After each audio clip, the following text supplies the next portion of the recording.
आपल्याला माहीत असेल तर गेल्या 3 वर्षापासून मुंबई महानगरपालिकेत लोकप्रतिनिधी नाहीत. सगळा कारभार प्रशासन चालवतंय. खरं तर महानगरपालिकेची 2 चाकं आहेत ज्याच्यावर महापालिका चालते. एक लोकप्रतिनिधी आणि एक प्रशासन. पण एक चाक गेल्या 3 वर्षापासून पंक्चर झालेलं आहे आणि एका चाकावरच महापालिका चालू आहे आणि त्यामुळे अनेक गोंधळ, अनेक समस्या, अनेक प्रश्न आहेत याच्यावर कुठेही चर्चा होताना दिसत नाही. आणि ह्याचसाठी म्हणून मुंबईच्या खऱ्या प्रश्नांवर चर्चा झाली पाहिजे ही आमची ठाम भूमिका आहे. आणि म्हणून एक प्रतिसभागृह भरवण्याचा मानस आम्ही जाहीर केला. त्याला अतिशय उत्कृष्ट असा प्रतिसाद आम्हाला ठिकठिकाणावरून आला. ठिकठिकाणी लोकांनी आम्हाला सभागृहात बोलायचं अशा प्रकारची इच्छा व्यक्त केली. त्यांच्या नावाची शॉर्टलिस्ट करणं चालू आहे, त्यांच्याशी चर्चा करणं चालू आहे. आमचे तिन्ही उपशहराध्यक्ष, आमचे विभागाध्यक्ष त्यांच्याशी चर्चा करत आहेत. आणि त्याच अनुषंगाने येणाऱ्या 26 एप्रिलला संध्याकाळी 5 वाजता महापालिकेच्या समोर जे आपलं पत्रकार भवन आहे त्या पत्रकार भवनच्या 3ऱ्या मजल्यावर आपण हे सभागृह भरवतोय. त्या सभागृहामध्ये NGOज, सामाजिक कार्यकर्ते, 1-2 दिवसात आम्ही सर्व राजकीय पक्षांना सुद्धा निमंत्रण देणार आहोत त्याच्यामध्ये की त्यांनी त्यांचे प्रतिनिधी पाठवावेत त्या सभागृहात.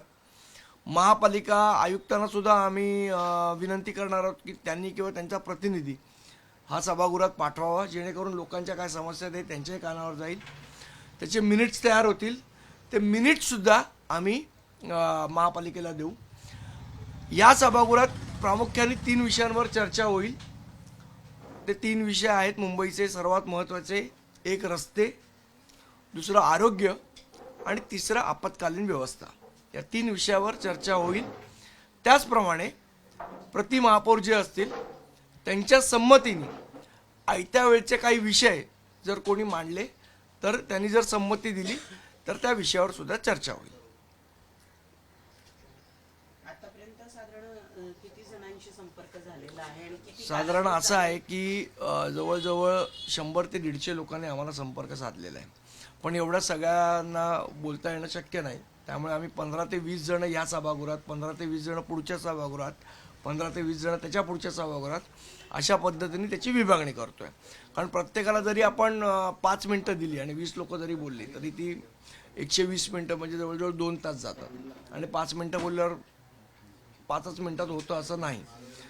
तर त्यामुळे साधारण आम्ही जो वेळ पकडला तर 2 ते 2.5 तासामध्ये सभागृहाचा कालावधी असेल असं आम्ही पकडलेलं आहे. थोडंसं पुढे मागे. मुंबईच्या सगळ्या ज्या समस्या आहेत त्या मार्गी लागतील असं वाटतं तुम्हाला? नाही, मुळात काय आहे, समस्या मार्गी लागतील नाही लागतील माहीत नाही, त्या प्रशासनावर पण आहे. पण या चर्चेंना आवाज तर उठवला पाहिजे कोणीतरी. जर तुम्ही आवाजच उठवणार नसाल चर्चांवर तर मग त्याच्यामध्ये लोकांचे जे प्रश्न आहेत त्याच्यावर चर्चा कुठे होणार. आज कुठलंच माध्यम इथे अवेलेबल नाही की ज्याच्यावर चर्चा करावी लोकांनी. त्यामुळे हे माध्यम उपलब्ध करून देण्याचा आमचा प्रामाणिक प्रयत्न आहे. संदीपजी, आणखी एक महत्त्वाचा मुद्दा आता सध्या पुढे येतोय. असं कळतंय की केंद्र शासनानं सध्या देशभरामध्ये हिंदी भाषा ही 3री भाषा म्हणून कंपल्सरी केलेली आहे. मला असं वाटतं की स्थानिक भाषा ही अतिशय महत्त्वाची आहे. आणि हिंदी ही जर आपल्या राज्यघटनेत आपण बघितलं तर जेवढ्या भाषांना रिकग्नायझेशन केंद्राने दिलं त्यापैकी एक भाषा हिंदी आहे. मग तुम्ही हिंदीच भाषा कंपल्सरी का करताय? लोकांना चॉईस द्या ना. त्यांना हिंदी शिकू दे, कन्नड शिकू दे, तामिळ शिकू दे, गुजराती शिकू दे, दुसरी कुठली भाषा शिकू दे. हिंदी कंपल्सरी करण्यामागे काय उद्देश मला अजून कळलेला नाही आहे.